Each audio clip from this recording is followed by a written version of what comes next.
Olá, ouvintes e leitores, sejam bem-vindos a mais um Literário, uma parceria do Irmãos.com com o Ictus Podcast.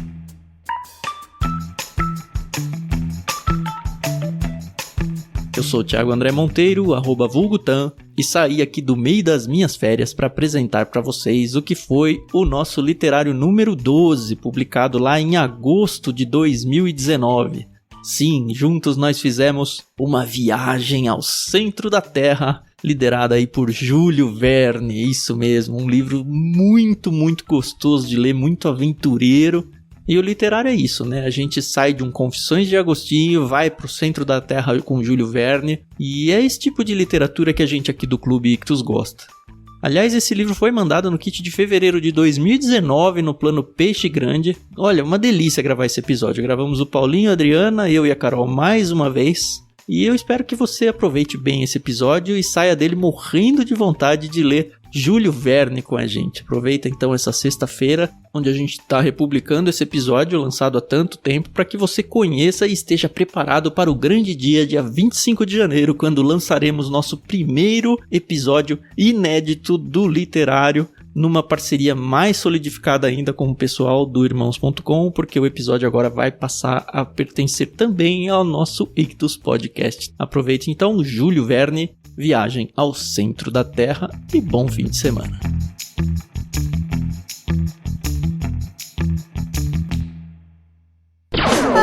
Podcast Irmãos.com. Olá, pessoas! Podcast Irmãos.com, literário de número 12 entrando no ar. Eu sou o Paulinho, estou aqui com a esposinha Adriana, que nunca foi ao centro da Terra, mas já foi pra Cuiabá, que é quase a mesma coisa. Gente, pior que é quase a mesma coisa mesmo. Eu imagino que seja. Eu sou a Adriana e eu estou aqui com a Carol, que assim como a Grauben tem um nome difícil da gente acreditar que é, viu? E é só Carol mesmo, gente, é só Carol. Eu sou a Carol e eu tô aqui com o Tan, que assim como o professor adora viajar pela Terra. Ah, é? O Paulinho disse que eu sempre tô de férias, né? Eu sou o Dan, estou aqui com o Paulinho, que eu acredito que ele seja mais nerd que o Axel, mas menos nerd que o professor Lidenbrock. Ah, isso é verdade. Ele pode ter a mesma altura do Lidenbrock, né? Lidenbrock. Pois é, gente, chegamos no 12º programa, um ano de podcast literário, considerando que a gente ficou de férias em janeiro. Já são 12 programas, olha 13 só. meses de literário. Vida longa o literário então, hein, Carol?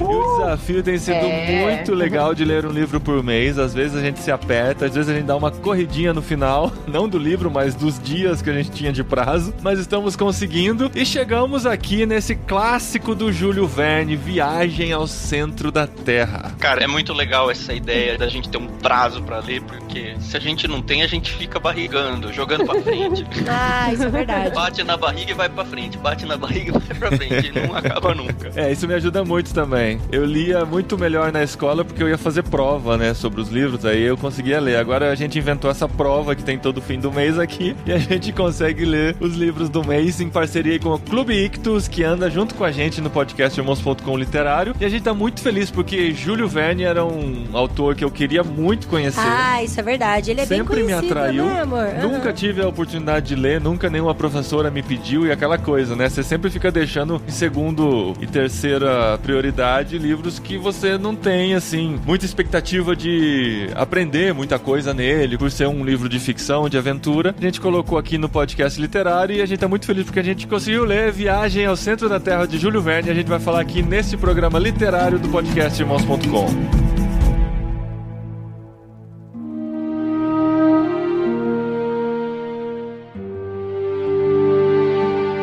Paulinho, eu só queria confirmar minha tese de que você ficou com vontade de ler Júlio Verne por causa do nome dos filhos do Dr. Emmett Brown. É verdade ou não?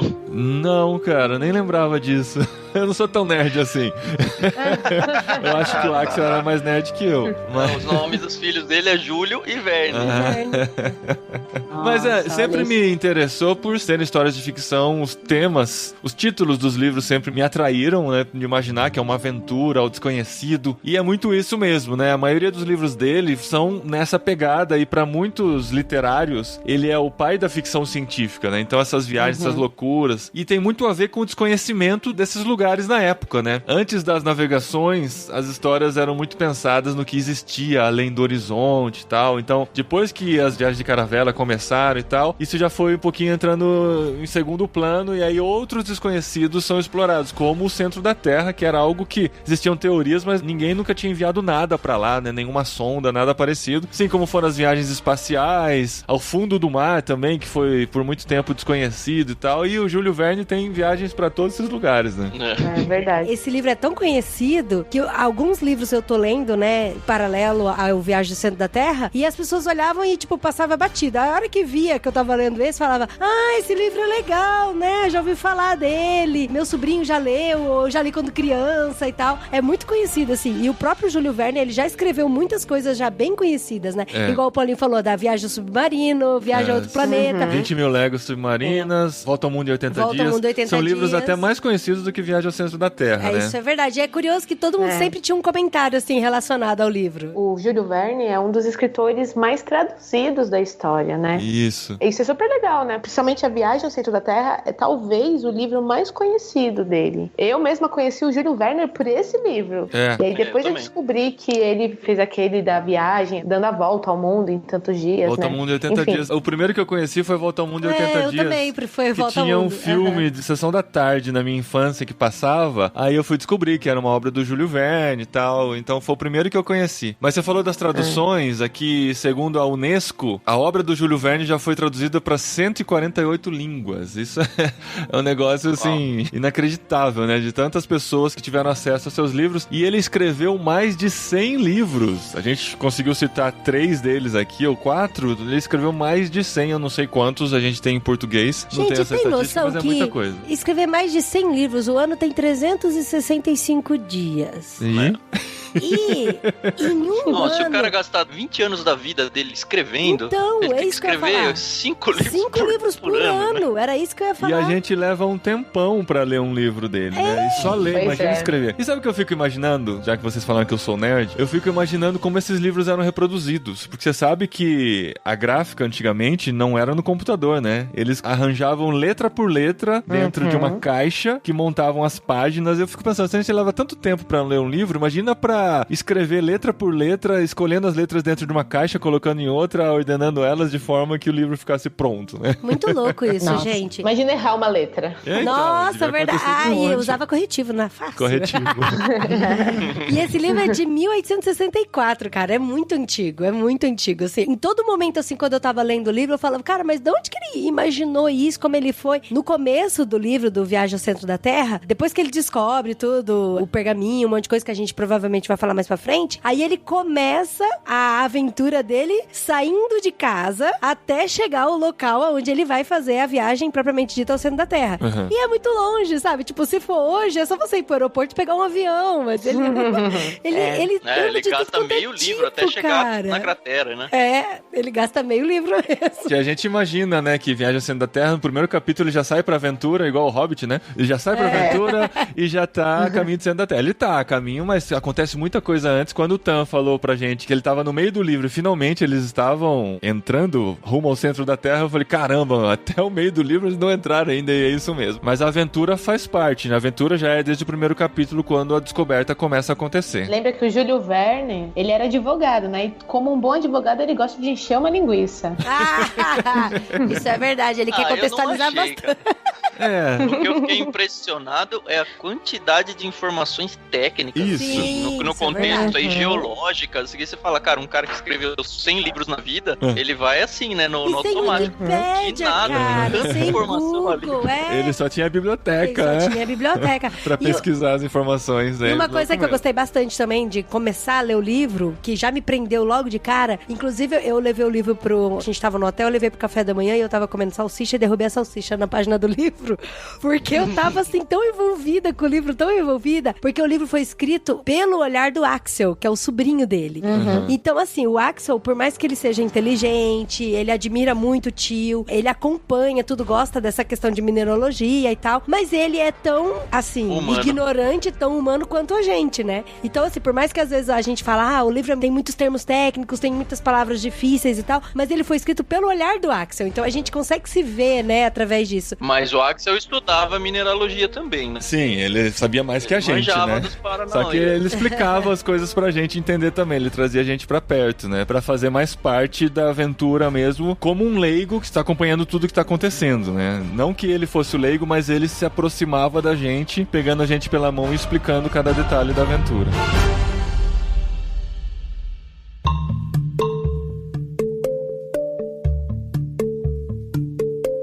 Só pra contextualizar, então, o Julius Gabriel Verne nasceu na França, em Nantes. Rules, não? Rules? Ah, não, é francês, né? Julius, E a viagem ao centro da Terra é Voyage ao centro da Terra. Olha que bonito. Isso aí fica por sua conta. É verdade. Ele nasceu em Nantes, em 8 de fevereiro de 1828, então pra eu não errar o século dessa vez, ele é do século XIX. E veio falecer em 24 de março de 1905, já no século XX, e viveu aí 77 anos. Como a Carol falou, ele se formou e trabalhou como advogado. Apesar de escrever 100 livros, não era sua profissão principal. Caramba, hein? Saber que o cara tinha paixão pela escrita, né, e não vivia disso por ser um advogado é algo bem impressionante, porque ele já devia ler muito sendo advogado, e mesmo assim ele tinha informação sobre muitas ciências aí pra poder escrever as ficções científicas da sua época. Claramente era a paixão dele, essa nerdice toda aí, né? E algumas coisas que ele citou em suas obras nem existiam na época ainda, eram predições, né? Então, com muita coisa do avanço científico, como a utilização de submarinos que não existiam na época, que tem nos 20 mil léguas submarinas, máquinas voadoras, viagem à Lua, muito, muito tempo antes, mais de 100 anos antes do homem pisar a Lua, ele já predisse isso em suas obras, então era um cara que conseguia enxergar para onde a tecnologia estava caminhando e trazer isso para os seus livros, isso foi muito impressionante. Eu me pergunto o quanto da literatura, as invenções literárias dele não influenciaram na criação da ciência, né? É verdade. E outra coisa, assim, que ele imaginava coisas que não existiam. Então ele imaginou de certa forma. E lendo Viagem ao Centro da Terra, eu falei, cara, isso é impossível de existir. Mas vai que é assim. Porque a gente não foi lá, a gente não sabe como que não, a gente não foi, mas a gente tem aparelhos que vão, né? Na época não existiam as sondas, os aparelhos. Mas assim, o Axel fica o tempo todo duvidando dele, das teorias dele, né? Sim, não, isso daqui é quente, a gente vai morrer cozido lá dentro. Então, mas essa foi a primeira coisa que eu questionei, cara. É só ciência, e ciência, se ela não é demonstrada, é só teórica. Cara, porque assim, a gente tava lendo o livro, né? Aí o meu filho mais velho falou assim, nossa mamãe, você vai ler Viagem ao Centro da Terra, mas não tem lava dentro do centro da Terra? Como que o cara vai entrar no centro da Terra? Daí você fica, né? Como que o cara vai entrar? E ele desce por dentro de uma cratera de um vulcão. Nada mais óbvio, né, gente? Se as coisas saem do centro da Terra por um vulcão, esse é o caminho inverso óbvio pra você chegar lá. Isso é verdade. Isso é muito legal. Mas vamos lá pra história, então. A história se dá em Hamburgo, na Alemanha. Então aí mais uma coisa da mente criativa do Júlio Verne, né? Ele era uma pessoa que não se prendia só à sua realidade, ele queria explorar outra. Então desde o começo da aventura já começa em outro país que não o dele, dentro da realidade de outro país diferente da dele. E quem era Otto Lidenbrock? Otto Lidenbrock era um professor alemão, um professor de geologia e de outras ciências dessa área.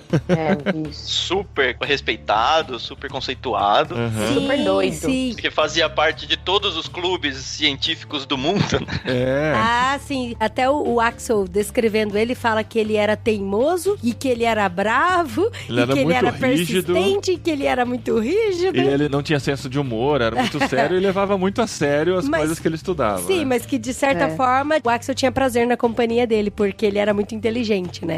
Mas ao mesmo tempo, o Axel, ele se cansava daquela rotina. Tanto tem uma hora que ele até fala, putz, se ele não comer, ninguém vai comer, então deixa eu comer logo aqui aqui, porque ele já me garantiu. Porque eu conheço o homem, eu sei que ele não bate bem das ideias. Se ele implicar comigo, eu não vou... Então, eu achei isso muito bacana. E, ao mesmo tempo, também, a empregada da casa, a Marta, não sei, ela sabe que ele é muito sistemático. Então, a gente vai conhecendo o professor, vai conhecendo a personalidade dele através do que as pessoas vão dizendo, né? Sim. O primeiro capítulo é muito interessante, que se você olhar o que acontece no primeiro capítulo, basicamente caberia em 2 parágrafos. Mas ele conta de um jeito tão criativo sobre a personalidade de todo mundo que está envolvido, e vai contando histórias, e vai dando o background que todo o livro vai precisar daqui pra diante, que fica um capítulo muito interessante, mas que no fim você vê que não aconteceu nada. Então, mas sabe o que eu acho legal? Porque o primeiro capítulo é tão bem narrado, os 2 primeiros, na verdade, o primeiro e o segundo, tão bem narrado, que daí qualquer atitude mais pra frente que o Otto Lindenbrock fosse ter, ou o Axel fosse ter, já era esperado, porque aquilo era inerente da personalidade deles. Já foi construído, né? O personagem, né? No RPG é a ficha do personagem, né? A ficha do personagem foi dada nos primeiros capítulos. Não, e é interessante que o Axel fala assim, né? Que o tio, ele era super respeitado e tal, tanto que ele não tinha uma casa tão simples, né? Ele não era rico, mas também não era pobre. Então, ele tinha, assim, o seu certo prestígio já. Ele já era conhecido, né? Como professor de geologia. E a gente tá falando aqui da ficha dos personagens, é bom a gente apresentar aqui também já os personagens. Os personagens principais são o professor, o Otto Lidenbrock, e o Axel, ele é sobrinho do Otto. Em algum momento no livro... Ele, né? Isso, então, em algum momento do livro, eu não lembro se chegou a contar mais alguma coisa, mas o Axel fala que ele não tem pais, né? E aí ele mora junto com o tio. Ele é... Putz, esqueci o nome. Órfão. Isso. E na casa mora o tio, o sobrinho e a empregada, a Marta. E aí, um pouco mais pra frente, ele vai falar da Grauben. Isso é uma crítica que eu tenho, assim, gente, pessoal, com relação ao livro. Pra mim, eu achei que a Grauben, ela foi muito mal apresentada. Foi muito confuso como que ela apareceu no livro, gente, sabe? 1800 e pouco. Você quer que tenha a valorização da mulher? Tanto que, hoje, no filme, tem uma menina no meio da história, né? Pelo que eu vi no cartaz. Nossa, nada a ver o filme, né, mano? Eu não assisti o filme, mas a necessidade hoje é que tenha um olhar feminino de todas as histórias e tal. Isso é bem interessante, mas na época, cara, foram 3 homens e as 2 mulheres são totalmente coadjuvantes. Não, mas o que eu achei confuso... A função dela é ser o crush do Axel. Isso! Mas assim, pra mim, eu não entendi qual que era o relacionamento dele com ela, sabe? Ela é filha do Lidenbrock? Ela é afilhada. A afilhada do Lidenbrock, e aí ele namora ela escondida, eles estão meio que noivos. E é legal que quando ele fala que, eu gosto dela, meio que sem querer, tentando dar um exemplo de um jeito de solucionar o pergaminho que eles acharam lá. E ele descobre, então você gosta dela? Tá bom, vamos seguir aqui no pergaminho. Então, não dá nem bola, né? Aí não faz muito sentido isso, sabe? Gente, tem que saber a época em que isso foi escrito. Não, isso é verdade. E tem que saber que não foi escrito pela Jane Austen, né? Senão seria Não, porque senão era a Grauben que teria ido ao centro da Terra. Exatamente, sozinha. Sozinha, é verdade. Sem ajuda de ninguém. Ia encontrar o Mr. Darcy lá, né? Ricaço. E aí o Mr. Darcy ia comprar o vulcão pra ela. Olha que maldade aí. Mas muito bem, ele está lá, o professor chega todo animado pra mostrar um livro que ele tinha adquirido, e era um livro original, manuscrito e tal, e que tinha muito valor. Lá, não era? Gente, eu demorei tanto pra falar, pra mim parecia o nome de uma múmia, sabe? Anaxunamun, assim, sabe? Arne Saknussemm. Gente, tem umas palavras bem difíceis no livro, né? Nome. É alemão. A própria Grauben. Pode ser João. Não, mas tem poucos nomes, isso não é problema. O problema é quando ele começa a descrever as pedras e os rochedos e os materiais.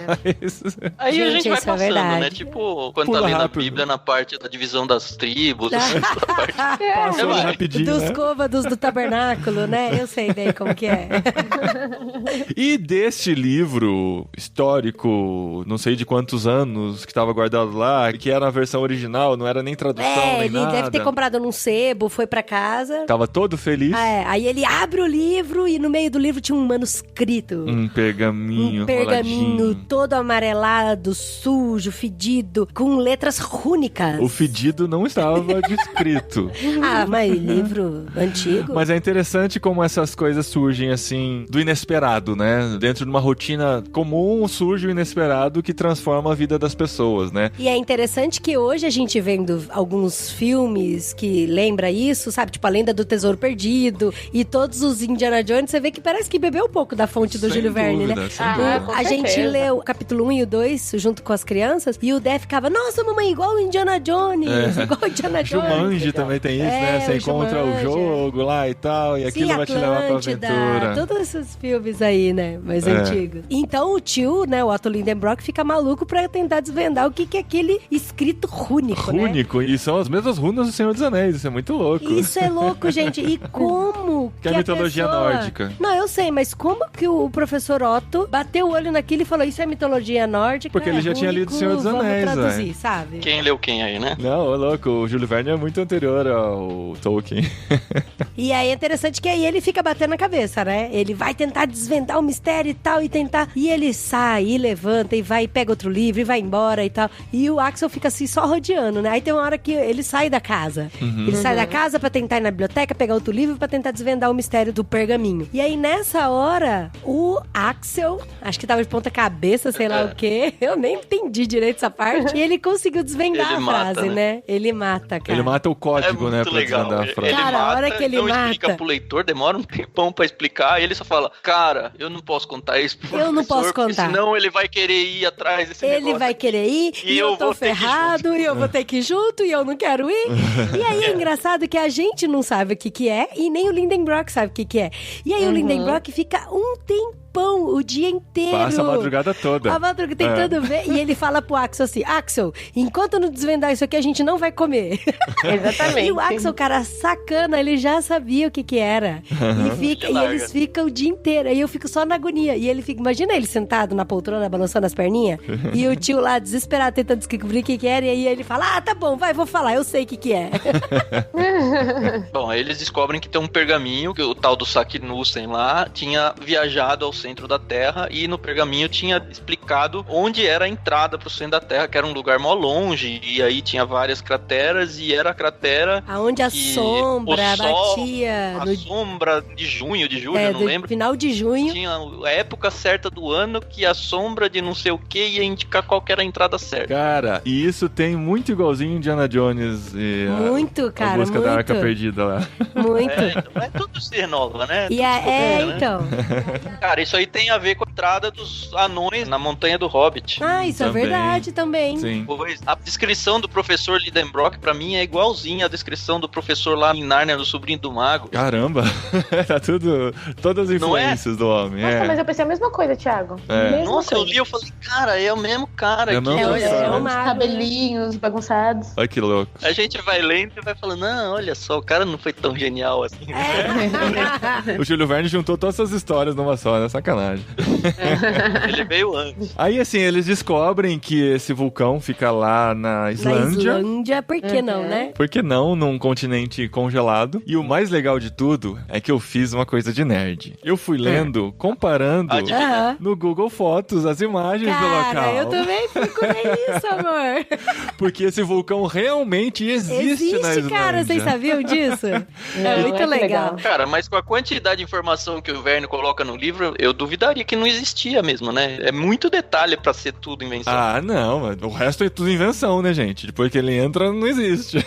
Não, tudo bem, mas não, assim, mas antes, a geografia que ele descreve até a entrada é muito detalhada. A quantidade de pedras, vulcões, de rios, de tudo. Não, e não só isso, mas todo o trecho da caminhada, porque quando eu procurei no Google, eu vi que é muito longe, né, de Hamburgo até lá. E aí tem todo... Hamburgo fica no continente, Islândia é uma ilha. Então, mas todo trecho bem que ele distante, faz... inclusive, quase na Groenlândia. Todo trecho que ele faz, assim, do tipo, de pegar o trem e andar pelo trem, e aí parar na estação, aí esperar o outro, aí pegar uma outra embarcação, aí quando ele chega na beira pra pegar o navio pra ir pra ilha, essa parte eu acho bem confusa também.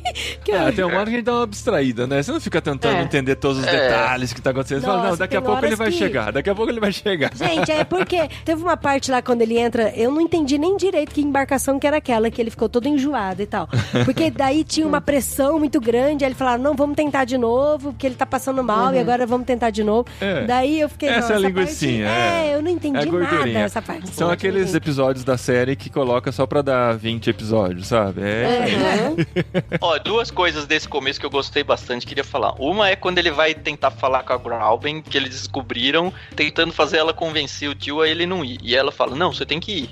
Você vai voltar um super-herói aí, e aí você vai estar apto a casar comigo. Aí ele, que droga, né? E a segunda é o tio fazendo os ensaios pra ele perder o medo de altura. Foi muito engraçado. Então, né? E ele não perdeu, né?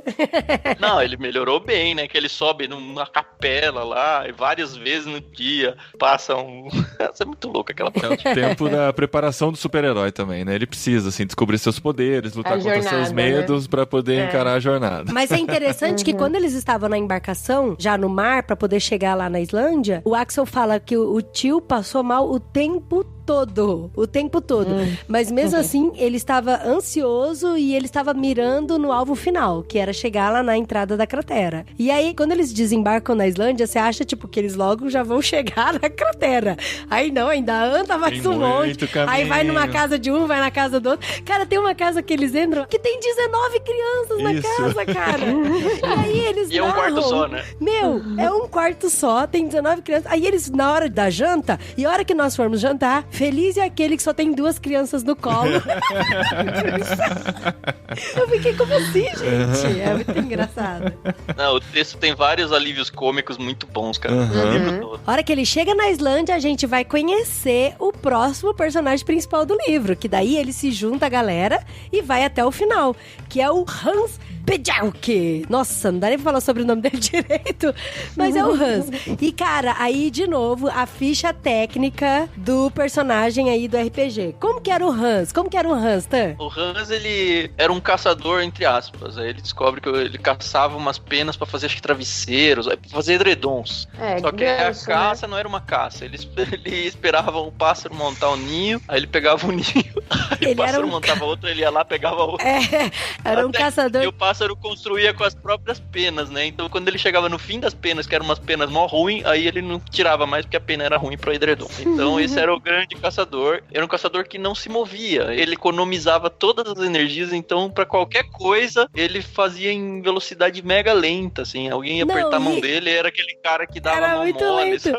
E interessante que, assim, eu imaginei ele um cara muito grande, muito branco, quase vermelho, forte pra caramba e sem expressão nenhuma. Porque ele economizava tanta energia que ele não tinha nem rugas, né? Ele não sorria, não ficava triste, ele não falava. No máximo, ele dava uma resmungada, né? As respostas dele eram uma palavra só, né? Era. E é muito legal que ao longo da história eles passam vários aperreios, assim, várias horas de medo, coloca a vida em risco. E ele tá sempre na mesma serenidade. Então, e aí o Axel narrando... aqui, tudo bem? Ele falou, pelo amor de Deus, fala o Axel narrando, e aí acontecia isso, aquilo e tal. O tio todo preocupado e papapá. E o Hans lá. Pleno. Cara, muito bom esse personagem também. Não sei se é possível alguém ser assim, mas... Mas tipo... toda a participação dele era bem cirúrgica, assim, né? Ele chegava, resolvia a situação e continuava como se nada tivesse acontecido. Muito paradão. Mas graças a ele, eles ficaram vivos, né? Porque teve várias situações em que o Axel quase morreu e foi ele que foi e salvou ele. Vários, até no final do livro foi o Hans que salvou todo mundo. Será que eles ficaram vivos, gente? Calma, não. Não. Mas é o Axel que escreveu o livro? Às vezes encontraram o diário dele. É verdade. Notas do editor. A partir deste ponto, não temos tipo mais informações. É tipo o diário de Anne Frank, né? O diário de Anne Frank é assim. Outro spoiler. Dois spoilers. Queria só mencionar um negócio interessante do Hans, que ele combina que ele vai receber o salário dele por semana. Aí, gente, no sábado às 6, né? Não lembro se era esse horário. Era. E aí, tipo, eles estão na viagem, assim, eles perderam noção de dia e noite, perderam noção de dia da semana, perderam tudo. Mas todo sábado às 6 ele fala, me paga. Cara, era uma coisa muito absurda. No meio da viagem, né? No meio da jornada. Não, e quando às vezes... estão com a morte certa e ele... Então, agora é sábado às 6, tá na hora de você me pagar. Viu, mas você falou que perderam a noção de tempo. De alguma forma, eles mantiveram essa noção de tempo, né? Eles contavam isso de maneira que eles sabiam exatamente que dia que estava. Tanto que o diário do Axel era bem preciso quanto aos dias, às horas, tudo que acontecia, baseado no fuso horário de onde eles saíram, obviamente, né?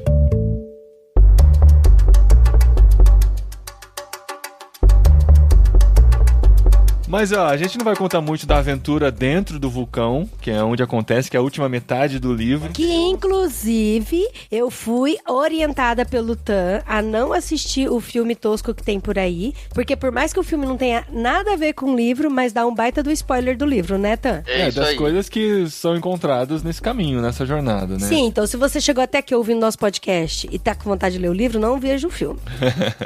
Vai estragar várias surpresas. Sim. Vai ter, assim, 80% do filme não tem no livro, mas esses 20% que tem estraga a graça da história. E sem dúvida nenhuma, depois que eles começam, de fato, entrar pelo vulcão e rumo ao centro da Terra, é nessa parte que o livro fica mais interessante e prende você de maneira que você quer ler o próximo capítulo mesmo. De qualquer jeito. Ele termina todo o capítulo com o que nas séries a gente chama de cliffhanger, né? Que também vem dos livros, obviamente, isso. Que é aquela necessidade de você ler pelo menos o primeiro parágrafo do próximo capítulo pra saber o que aconteceu, porque você termina agoniado, né? Gente, eu falo pra vocês, eu curti demais o livro. Teve uma vez que eu dormi, peguei no sono lendo ele, né? Dormi gostoso, coloquei o livro lá, dormi, o Paulinho tava lendo ainda. Daí depois eu acordei, o Paulinho tava dormindo, eu peguei a luz do celular, abri mais um pouquinho o livro, li mais um pouquinho. Aí eu olhei no relógio, era 3:30 da manhã, eu falei, não, gente, vai dormir, deixa, amanhã você lê. Porque é muito legal. E foi bem numa hora assim, tipo, que tava na escuridão e aconteceu um monte de coisa. E vocês já sabem do que eu tô falando. Aí eu, ai meu Deus, o que vai acontecer agora, sabe? Nessa parte que a Adri tá falando, que acontece um pequeno desespero, né? Foi a parte do livro que eu fiquei com a mão suada, sério mesmo. Consegui me prender de um jeito que eu falei, caramba, e agora, né? Já era. Aí você olha assim, não, tem muito livro pela frente ainda, não é o fim. Tem esperança, dá pra acontecer alguma coisa ainda e tal, né? Eu acho tão legal quando o livro faz isso com a gente, né? E ele te coloca lá dentro, né, Carol? Você vai se agoniando junto, você vai morrendo com os personagens junto, é muito louco.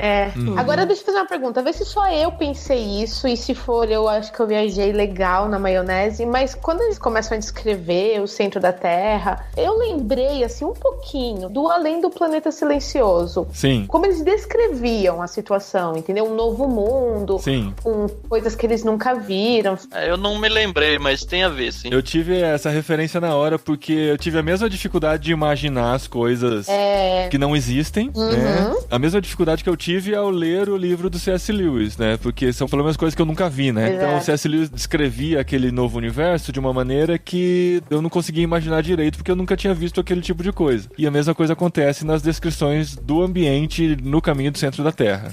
Pra mim foi bem difícil imaginar o que tinha lá no centro, porque eu imaginava que assim, que conforme eles iam descendo, ia funilando mais lá embaixo. Aí depois ele vai descrevendo, falando que vai abrindo, e que tem túneis e mais túneis e mais túneis, e cavernas. Aí a hora que chega lá embaixo o negócio é enorme, sabe? Enorme. Tem um espaço gigante que você anda. Então, mas e quando eles você passam, não tipo, sabe... meses dentro lá, sabe? É muito bizarro isso. Mas que pra mim não tive essa dificuldade. Pra mim não necessariamente a funila, porque é um mundo desconhecido até então. Então pode ter o que for. Tem espaço pra caramba no centro da Terra, né? Convenhamos.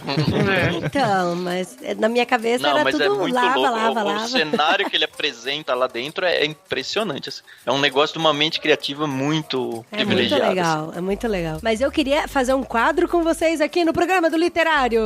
Coisas absurdas que tem no livro que não é pra existir e que é impossível de acontecer.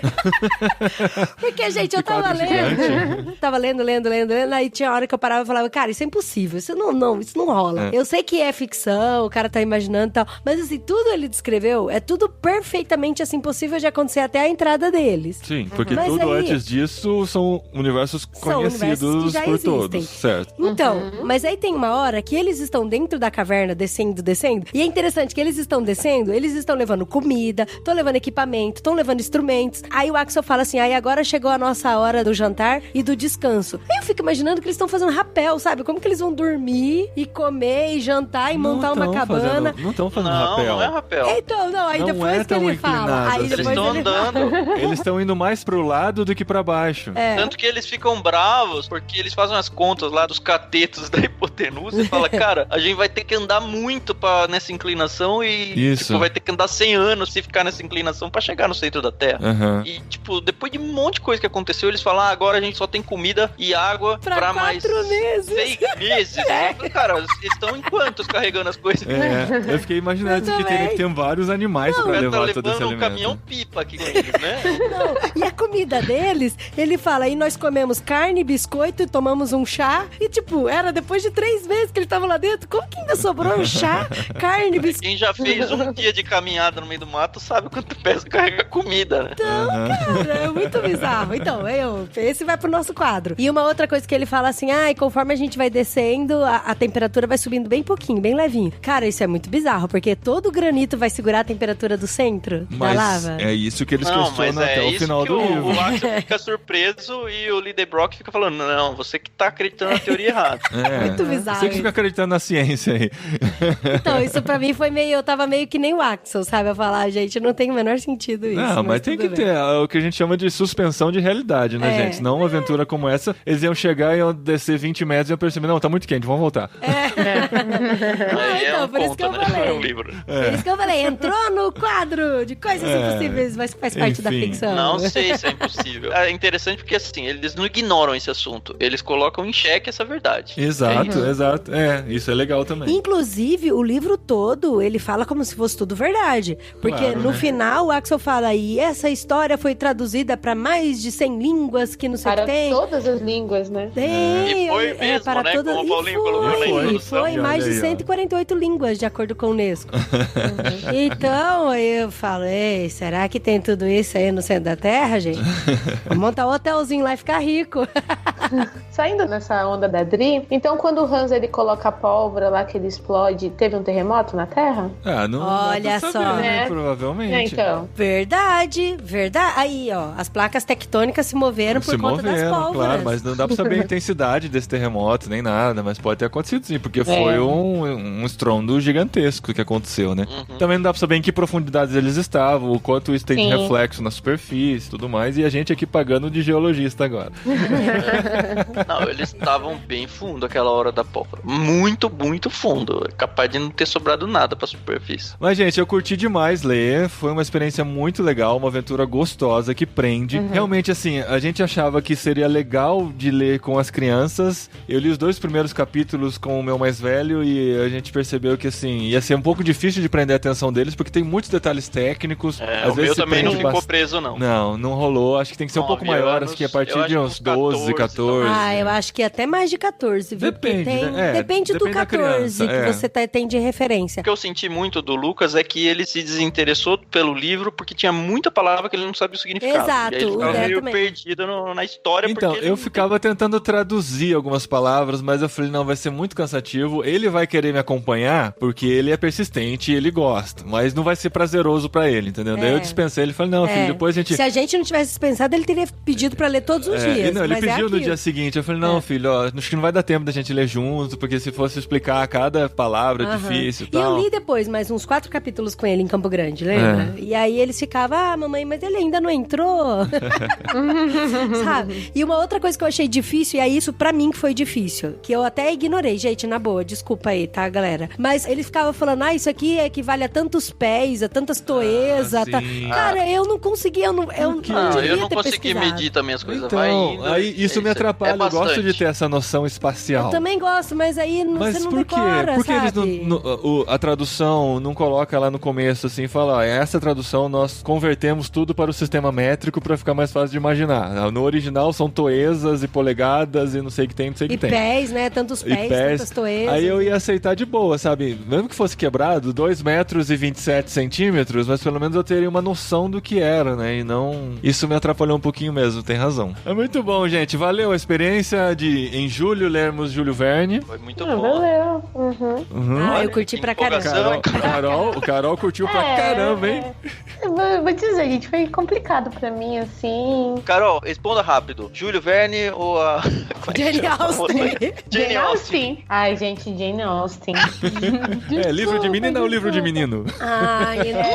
Eu sou menina e eu gostei de ler Júlio Verne. Porque você gosta de livro de menino? Gostei. Não, é porque eu gosto de aventura, assim, essas coisas. Cara, Cara, o final é muito legal. Dá uma raiva de gravar podcast sem spoiler, porque não dá pra contar o final. Porque é muito legal. E é legal quando o Axel descobre onde eles estão. Ele fala, meu Deus, como isso pode ser uma coisa boa? Aí o professor falou, porque essa é a única forma que dava pra ser. E eles até citam Deus, né, em algum momento. Duas vezes eles citam Deus. Tem uma cosmovisão em que Deus faz parte. Eles oram uma hora.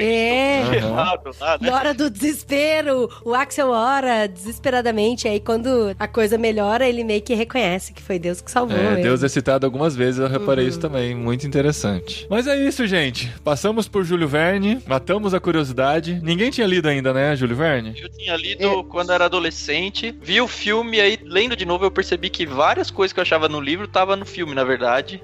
E várias coisas, principalmente a primeira metade, eu não lembrava absolutamente nada do que eu tinha lido. Eu até fui olhar pra ver se eu não tinha lido, tipo, aquelas versões adaptadas, sabe? E existe a versão adaptada pra crianças. Tem, mas não é. O livro que eu tinha lido era o texto na íntegra mesmo. Minha memória que não reteve mesmo. É que é mais descartável essa primeira parte, né? O que prende mesmo é a aventura da viagem, né? Lá dentro. Essa você já tinha lido, verdade. Mas você só tinha lido esse, né? Você não leu o outro livro dele ainda. Não, do Verne eu só li esse. Tá. Quero muito ler os 20 mil léguas submarina. Eu tenho muita curiosidade do Volta ao Mundo em 80 dias, cara. Muito mesmo assim. Esse aí viaja de balão, eu acho, não é? É de balão, é. Eu imaginava quando criança que o mínimo que você conseguia pra dar a volta ao mundo era em 80 dias. Mas eu fiquei com vontade de ler, viu, gente? Outras obras do Júlio Verne. Quem sabe a gente volta pra ele aqui daqui uns 2 anos no literário. Quem sabe. Quem sabe vem no Clube Ictus. Olha, tem potencial pra ir no novo, pá. Né? Olha isso! E temos novidades do Clube Ictus, né? Isso é verdade. Tem novidade muito legal, que eu me senti traído, porque eu fiquei sabendo pelo Instagram, ninguém me contou. Olha isso, Tan. Recebendo puxão de orelha ao vivo. As novidades boas são assim mesmo, a gente descobre sem querer. O que nós temos a partir do mês que vem no Clube Ictus? Na verdade, a partir desse mês já, né? Certo. O Clube Ictus, a gente sentiu a necessidade de avançar um pouco mais o terreno. Então, assim, há muito tempo que a gente já vem conversando, pesquisando e conversando com outras editoras e tudo, sobre a ideia de fazer um clube infantil, infanto-juvenil. E aí, eu e a Carol, depois de muito incentivo e desincentivo também, né, Carol? A gente resolveu arriscar. Então, a partir de agora, de agosto, 1º de agosto de 2019, não sei quando você está ouvindo esse podcast, já tem disponível no site do Ictus mais 4 planos de assinatura que vão atender dos 3 anos de idade até os 17 anos. Olha que legal! Isso, Brasil! Caramba! Meu, gente, Clubinho Ictus, olha que bonitinho! Eu tô orgulhosa de vocês, viu, gente? Tenho muitas indicações pra fazer pra vocês, que eu tenho uns livros bem legais aqui. Porque assim, não vão ser os mesmos livros que vêm no Clube Ictus regular, né? São livros para faixas etárias de acordo com o interesse de cada um. Isso, a gente vai ter 4 faixas etárias. O primeiro plano vai ser plano peixinho, ele é de 3 a 6 anos. É a idade indicada, tá, só pessoal? É bem importante a gente dizer isso, porque não é a gente que vai ditar a regra de que, você fez 7 anos, muda de plano. Porque cada criança, cada adolescente tem o seu ritmo de leitura, então a gente indica essa idade com base no estilo de livro que a gente vai colocar no kit, mas você fica à vontade para escolher qual você quer, o momento de mudar, se eu quero voltar para trás, não tem problema nenhum. Então o primeiro é o plano peixinho de 3 a 6 anos. Depois a gente vem com o plano tartaruga, que é de 7 a 10 anos. Depois vem o plano golfinho de 11 a 14. E vai encerrar o tubarão, plano tubarão, que vai ser dos 15 aos 17 anos. Olha que legal. Olha que legal. Caramba, gente, eu tô ansiosa já, viu? Também estamos. E eu quero mandar uma lista de livros pra vocês que eu já li com as crianças e que eu amo e que eu acho que vale a pena ter. Não, melhor kits. Não, André, senão a gente vai receber repetido. Mas é pra... porque é pra eles mandarem pras outras pessoas, porque eu gostei tanto que meus filhos leram. Aí a gente manda de outros planos pra vocês. Vocês têm crianças em outras idades agora. E depois a gente faz um literário com as crianças, olha aí que legal. Assim, tem uma coisa que é importante a gente falar. O primeiro kit vai ser entregue em outubro. E a gente tá lançando de propósito no mês das crianças pra incentivar os pais, os tios, os avós a trocarem o presente do Dia das Crianças por uma assinatura do Clubinho Ictus. E mais mais do que isso ainda, a gente tá lançando os planos agora em agosto, mas num esquema meio de pré-venda. Então, se você assinar, isso significa você pagar o seu plano, a sua assinatura, agora em agosto, você vai ter 50% de desconto na primeira mensalidade. Legal, cara. Só que você só vai receber o seu kit em outubro. Isso. Então, como você pagou em agosto, você não paga em setembro, você só vai continuar pagando a partir de outubro. Legal. E, gente, olha, fica a dica aí. A gente tem até um vídeo no YouTube falando sobre criar hábitos de leitura. Nós somos apaixonados por livros. Nossos filhos leem. Gente, é tão bonitinho. A gente tá em shopping, eles vêm uma livraria e... Gente, que dó, né? Que as livrarias estão acabando no shopping. Estão tudo fechando. E eles vão correndo, eles sentam lá. É engraçado, a gente tava em Campo Grande, Mato Grosso do Sul, aí foi meus 2 filhos e meu sobrinho. Meu sobrinho foi correndo pra área de jogos de Xbox e tal, e os nossos filhos foram correndo pra área de infantil de livros. É muito Cada um pegou isso, um né? livro, Que coisa sentou no linda. puff e ficou lendo. E aí o meu sobrinho ficava, venha ver o jogo novo do Xbox que saiu e tal. E eles, não, a gente quer ler agora. Eu, ai, meu Deus, que delícia. Você sabe por que essas livrarias de shopping estão fechando, né? Quem é culpado? É o Ictus. É você. É você que vai na livraria, deixa seus filhos lerem de graça e depois compra na Amazon. Ah, eu nem compro na Amazon. Ele já leu lá, né?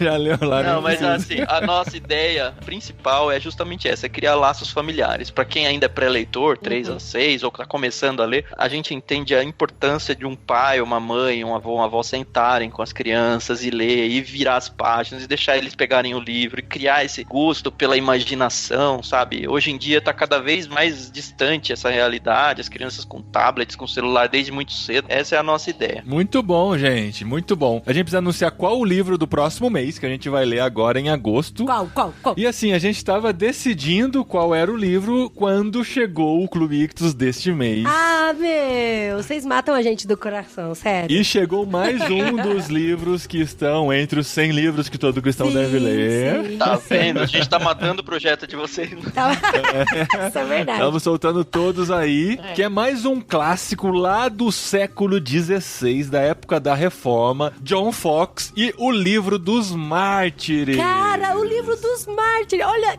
nossa, quando eu fiquei sabendo da existência desse livro, eu falei, gente, eu preciso ler esse livro um dia, eu preciso.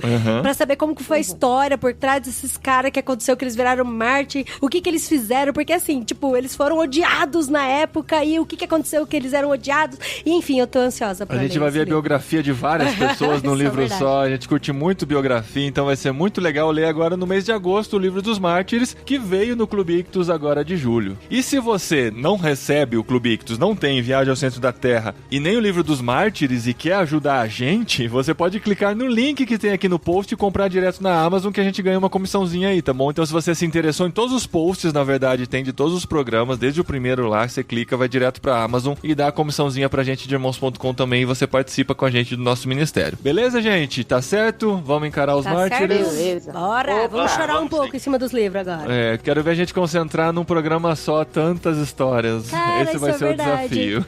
Esse aí não vai ter muito spoiler, né? Porque todo mundo morre, né? Isso é verdade. Clube Ictus me dá muitas emoções. Já passei raiva com a Jane Austen, já ri com o Júlio Verne, agora eu vou chorar com... Com o John Foxe. Tô brincando, Carol.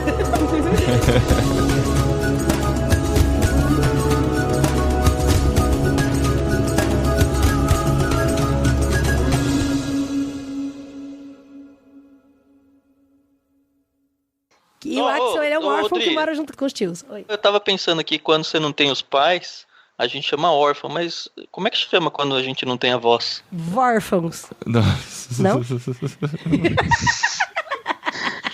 Não, é mudo mesmo.